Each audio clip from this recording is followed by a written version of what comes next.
Hi, this is Anime Girl 684. Normally I only do anime videos, but I was just so excited about this news that I just had to make a video for it. I really like the Percy Jackson series.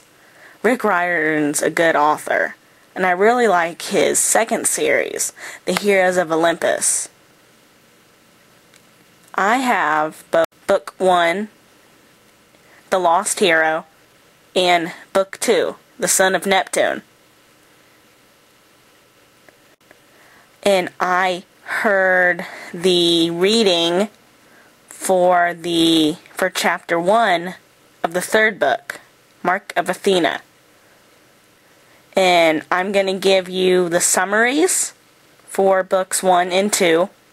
And I'm also going to show the video for the reading of Mark of Athena. And then I'll talk about it. Jason has a problem. He doesn't remember anything before waking up on a bus with a bunch of kids on a field trip. Apparently he has a girlfriend named Piper.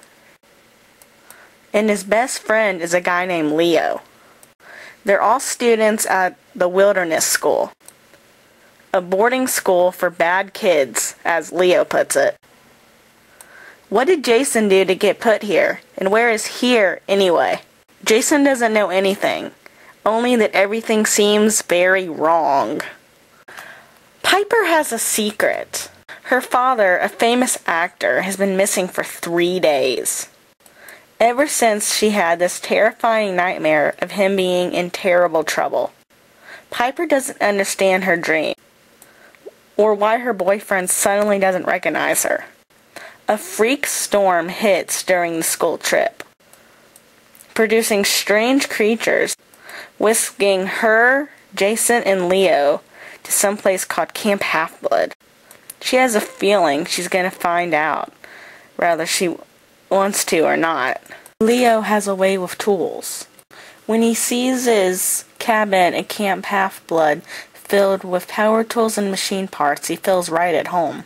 But there's weird stuff too, like the curse that everybody keeps talking about. Some camper who's gone missing. Weirdest of all of his bunkmates insist that they're all related to a god, including Leo. Does this have anything to do with Jason's amnesia? Or the fact that Leo keeps seeing ghosts? Now, if you haven't read book 2 yet, I'd say stop here. And here is my little brother to read to you the back of the Son of Neptune. Take it away. Percy is confused. When he awoke from his long sleep, he didn't know much more than his name. Even after the wolf Lupa told him he is a demigod and trained him to fight. Somehow Percy manages to make it into a camp for half-bloods. The only thing he can recall is from his path is another name, Annabeth. Hazel is supposed to be dead. When she lived before, she was an obedient daughter, even when her mother was possessed by greed. But that was the problem. When the voice took over her mother and commanded Hazel to use her gift for an evil purpose, Hazel couldn't say no. Frank is a klutz.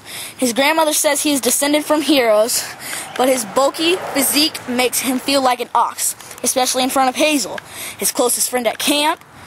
He trusts her completely, enough to share the secret he holds to his heart. This breathtaking second installment in the Heroes of Olympus series introduces new demigods, revives fearsome monsters, and features other remarkable creatures, all destined to play a part in the prophecy of 7. And there you have it. A look at book 1 and book 2 of the Heroes of Olympus series by Rick Riordan. Now, coming up, your look at book 3, The Mark of Athena.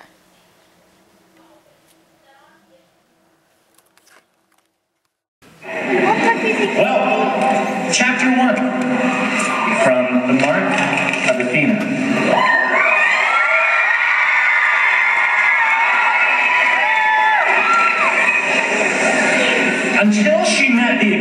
swinging statue, Annabeth thought she was prepared for anything. She paced the deck of the Argo II, checking and double-checking the ballistae to make sure they were locked down. She confirmed the white flag was flying from the mast. She reviewed the plan with the rest of the crew, and the backup plan, and the backup plan for the backup plan. Most importantly, she pulled aside their war-crazed chaperone, Gleason Hedge, and encouraged him to take the morning off in his cabin, watching reruns of mixed martial arts championships. The last thing they needed, flying a magical Greek trireme into a potentially hostile Roman camp, was a middle-aged satyr in gym clothes, waving a club and yelling, "Die!" Everything seemed to be in order. Even that mysterious chill that she'd been feeling since the ship launched seems to have dissipated for now. The warship descended through the clouds, but Annabeth couldn't stop second-guessing herself. What if this was a bad idea? What if the Romans panicked and attacked on sight? The Argo II definitely did not look friendly. 200 feet long with a bronze-plated hull, a flaming metal dragon for a masthead, mounted repeating crossbows fore and aft, and 2 rotating ballistae amidship that could fire explosive bolts powerful enough to blast through concrete. Well, it wasn't the most appropriate ride for a meet and greet with the neighbors. Annabeth had tried to give the Romans a heads up. She'd asked Leo to send one of his special inventions, a holographic scroll, to alert their friends in the camp. Hopefully, the message had gotten through. Leo had wanted to paint a giant message on the bottom of the hull.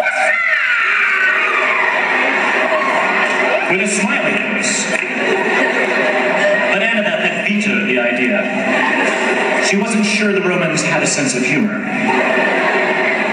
Too late to turn back now. The clouds broke around their hull, revealing the golden green carpet of the Oakland Hills below them. Annabeth gripped the bronze shields that lined the side of the starboard railing. Her 3 crewmates took their places. On the stern quarterdeck, Leo rushed around like a madman, checking his gauges and wrestling with levers. Most helmsmen would have been satisfied with a pilot's wheel or a rudder. Leo had installed a keyboard, a monitor, aviation controls from the Learjet, a dubstep soundboard, and motion control sensors from a Nintendo Wii. He could turn the ship by pulling the throttle, fire weapons by sampling an album, or he could raise the sails by shaking his Wii controllers really fast. Even by demigod standards, Leo was seriously ADHD. Piper paced back and forth between the main mast and the ballistae, practicing her lines. "Lower your weapons," she murmured. "We just want to talk." Her charm speak was so powerful, the words flowed over Annabeth, filling her with the desire to drop her dagger and have a nice long chat. For a child of Aphrodite, Piper tried really hard to play down her beauty. Today she was wearing tattered jeans, torn sneakers, and a white tank top with pink Hello Kitty designs. Maybe a joke, though Annabeth could never be sure with Piper. Her choppy brown hair was braided down one side with an eagle's feather. And then there was Piper's boyfriend, Jason. He stood at the bow on a raised crossbow platform where the Romans could easily spot him. His knuckles were white on the hilt of his sword. Otherwise, he looked calm for a guy who was making himself a target. Over his jeans and his orange Camp Half-Blood t-shirt, he donned a toga and a purple cloak, the symbols of his old rank as praetor. With his wind-ruffled blonde hair and his icy blue eyes, he looked ruggedly handsome and in control, just like a son of Jupiter should. He'd grown up at Camp Jupiter, so hopefully his familiar face would make the Romans hesitate to blow them out of the sky. Annabeth tried to hide it, but she didn't completely trust that guy. He acted too perfect, always following the rules, always doing the honorable thing. He even looked too perfect. In the back of her mind, she had this nagging thought. What if this is a trick and he betrays us? What if we sail into Camp Jupiter and he says, "Hey, Romans, check out these prisoners and this cool ship I brought you"? Annabeth didn't think that would happen. Still, she couldn't look at him without getting a bitter taste in her mouth. He'd been part of Hera's forced exchange program between the two camps. Without warning, Hera had plucked up Percy Jackson, Annabeth's boyfriend, wiped his memory, and sent him to the Roman camp. In exchange, the Greeks got Jason. That wasn't Jason's fault, but every time Annabeth saw him, she remembered how much she missed Percy. Percy, who might be below them somewhere right now. Oh, gods. Panic welled up inside her. She forced it down. She couldn't afford to get overwhelmed now. I'm a child of Athena, she told herself. I have to stick to my plan and not get distracted. And then she felt it again. That familiar shiver, as if an evil snowman had crept up behind her and was peering over her neck. She turned, but of course no one was there. It must be her nerves. Annabeth wished she could pray to her mother for guidance, but that wasn't possible. Not since last month, when she had the worst encounter with her mom ever and gotten a terrible, terrible present. The cold pressed closer. She thought she heard a faint voice in the wind, like laughter. Every muscle in her body tensed. Something was about to go terribly wrong. She almost ordered Leo to reverse course, and then, in the valley below, horns sounded. The Romans had spotted them. And that's the beginning. Wow, wow, wow. That sounds awesome. I can't wait to find out what happens in the Mark of Athena. Now, here are the people I think that are going to be part of the prophecy of 7. I think it's going to be Percy Jackson, Hazel, and Frank. And then I think it's going to be Jason, Piper, and Leo. That's only 6. And the prophecy says there needs to be 7 half-bloods. So I think it's either going to come down to Raina or Annabeth. But being that the name of the book is the Mark of Athena, and Athena is Annabeth's mom, now that's just my look at it. I don't want any argument saying, no, I'm not trying to start an argument. I'm just saying by the name of the book, I hope you've enjoyed my look at books 1 and 2, The Lost Hero, and The Son of Neptune by Rick Riordan, and this look at book 3, The Mark of Athena. Have a good day. Bye.